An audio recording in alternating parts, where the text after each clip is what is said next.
I want to welcome you all back to another episode of He Said, She Said. And my name is Michael.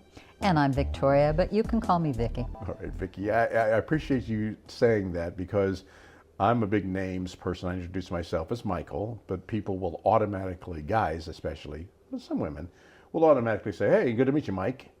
And I actually don't prefer being called Mike. So. And I, having been in the legal profession, on the phone, I would always use Victoria because if I used Vicky, they would get Becky or Mickey or Nikki or any sort of combination. So it was just easier to use Victoria.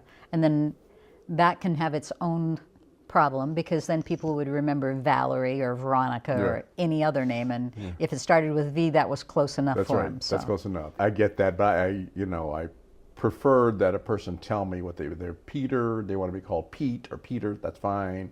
David, Dave, things like that. So, but this, again, the show is not called He Said, the show is called He Said, She Said, not his name is, her name is, so we'll go past that. Now that we all know that we want to call you Vicky.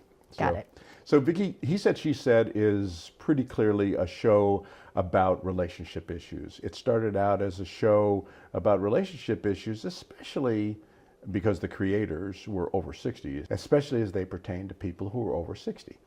So, but that's not what it is now. We've talked to people who are under 30 and every place in between. What I want to do, I know that you and I are both over 50.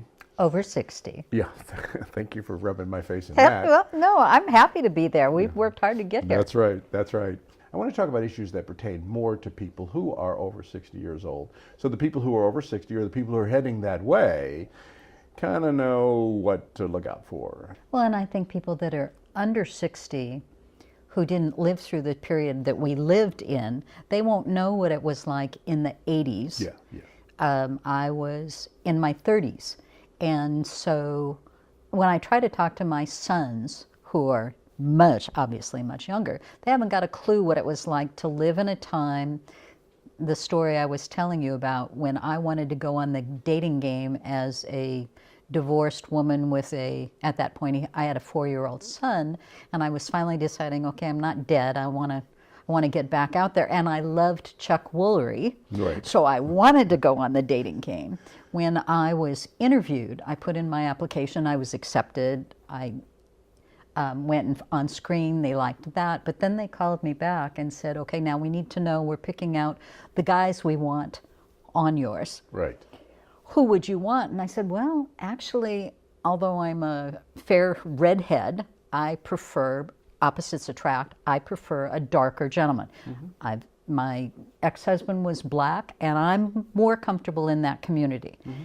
And the producer said, oh, I am so sorry. Oh, there hell is no. no way we can put you on screen interviewing black gentlemen, even if it's a mix of black, white, whatever. Right. It's funny because before we went on the air to do this interview, we talked about things that have changed. Mm-hmm. And one of the things that you may notice now, this is in the late 2000s, the late 20-teens, if you go on TV, you'll see a lot of mixed couples, older couples. For example, a white man, white woman, grandparents, and they have a mixed race granddaughter. So it's clear that one of their children is in a mixed relationship. Or you'll have a commercial where you'll have a black woman, white husband, or a white woman, black husband, or and more so, a lot of times it's just mulattoes and things like that. So things have changed now. It's perfectly normal because society has shifted that way. It's perfectly normal for races to mix. So you mentioned as a female, a white female, you prefer relationships with black men.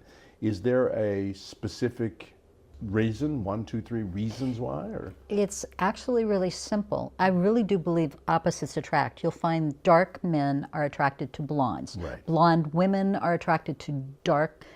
It has nothing to do with genetically. It's just my skin is so white, but when I look at a white guy who's truly white, to me it looks like chicken skin. Yeah, right. So it's not a racially motivated thing. It's just something that I find attractive because Well, the interesting thing about that to me is that not all, but Middle Eastern men a lot of times are attracted to blonde-haired American women. So, and vice versa. A lot of blonde-haired American women are attracted to Middle Eastern, swarthy, dark skinned, tall, dark, and handsome men.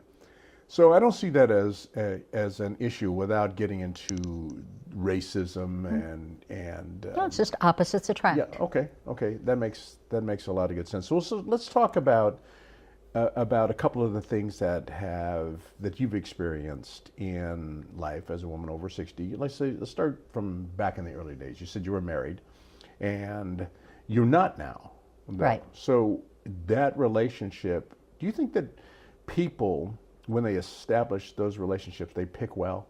Do you think we pick well? Well, my first one was at 18. How well do you pick when you're 18? But I was a virgin when I met my going to be husband, and that was just what you did. Yeah. If you wanted to sleep with someone, you married them. Yeah. So I did. And at 18, he was barely 20. How much do you know? You really don't. Yeah, absolutely. And we were both in college, and he wanted to move back into the fraternity house. So there went that marriage, out the window. So how long did it last? 4 months. Okay. And let me just throw something in there, just the tit for tat, he said, she said thing. I got married at 17 and a half and went into the military. That was my first lover. Okay. At 16, that's my first and only lover. So I married my first sexual companion. Right. We were married for about 3 years, and we have a son. And so much for that. That was the end of that relationship because we just really didn't have anything in common. But for us, that wasn't the case for us because we married, divorced 4 months later, but then continued to date while he finished college and I worked. We dated, and when he finished college, we remarried. Oh, wow. So I married him again, and then we lived together for a year and a half as husband and wife. But by then, I'm now all of 21, and I've been married, divorced, married, and now I want a divorce because who I thought I wanted at 18, right. I'm now almost 22, and he wants a little VW and a little picket fence and a couple kids, and that's all he wants. Yes. And yet I have been working in the entertainment industry since I was 18 for the last 4 years, seeing big things that were out there, and I was ready to live those. Right. I wanted that. So I basically left him behind, and that was awful. But then over the next 20 years, I dated him 4 more times. Yeah. So I really think that was probably my one true love that I should have married and stuck it out. But I didn't know that at 18 or 21 when I married again, or when I dated him 10 years later, and then 10 years later, and then 10 years later. Yeah, I think that people make the mistake of thinking that because some portion of a relationship fails, all that relationship failed. There are probably some very good things about the relationship that if you could have collected them and then collected some good things maybe in another person and added them together, you'd have a perfect relationship. Well, the very saddest part of that was just 4 years ago. We had both gone through all of our growing and met up, had coffee and lunch, and said, okay, this has been crazy. We have dated all along. Let's do this. And he said, well, I have to go and get my daughter married. When I get back, let's pick this up and see where it goes. Wow, wow. He died of cancer before he could get back. God. Oh my God. But I didn't realize, I didn't know. He just never called again. Yeah. And it wasn't until a couple months ago I found out, no, he had died of a brain tumor. Oh my goodness. Yeah. And that's why I've been waiting for the last 4 years to hear from him. And That he didn't is- call because he's not around. That's an unexpected story. I didn't expect that. I know you Thanks didn't. for throwing that on me, because Sorry. I'm an emotional kind of a guy. I think that for a man to evolve, he has to get in touch with his emotions. Sure. So when you tell me that kind of a story, I tear it up. Yeah. Because it's a really powerful love story, really unfortunate, odd that it happened that way. And the fact that you didn't know for 4 years, thank you. Well, and I've been sitting on hold. I have not dated anybody because I just knew that he was going to be back. Yeah, yeah. Wow, that's I'm gonna have to take a I had to take a breather. Sorry. Wow. You know, and wow. Okay. One of the directions I was going to head with that story was, I know I've been in relationships before with people who had a lot of really good things going for them. I would say nothing bad about them. Some of the things some of their characteristics were not entirely compatible with mine, and vice versa. Some of mine were not compatible with them, and I got that.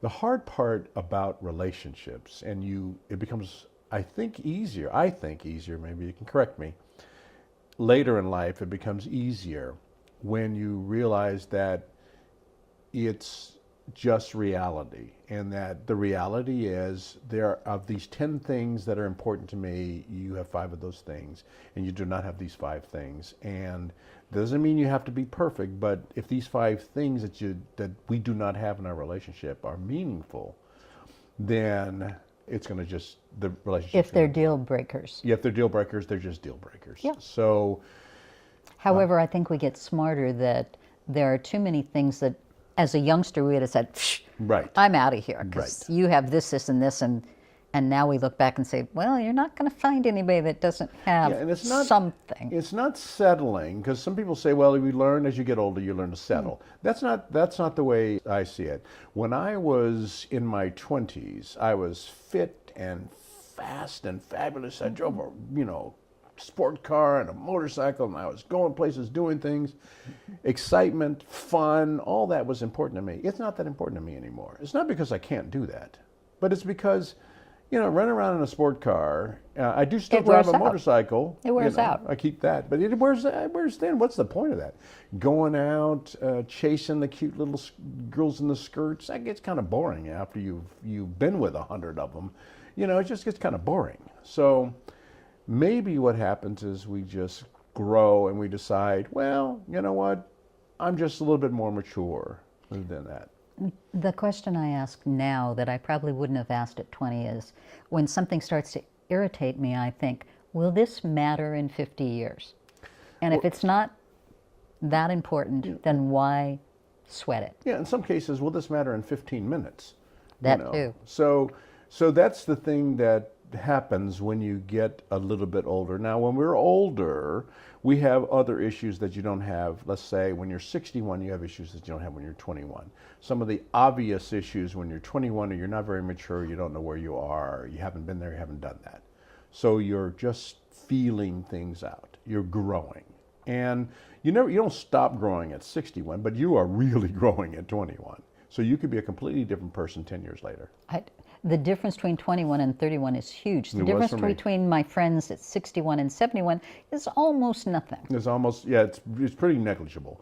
And so that's what I think, because by the time you go through your 40s, your 50s, your 60s, you're fine-tuning yourself, good or bad.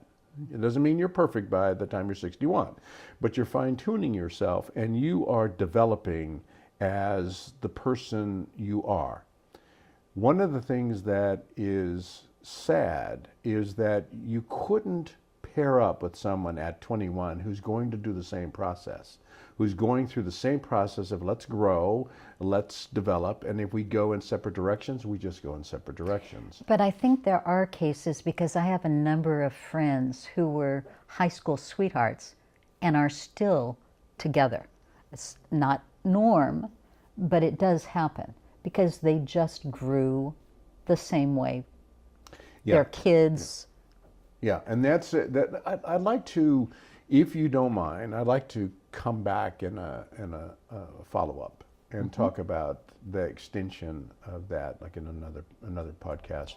The issue of the comparison between growing up together and growing apart.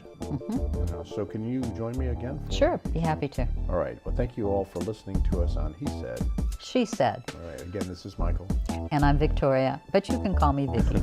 Thank you. You can call me Vicki. We'll talk to you all next time.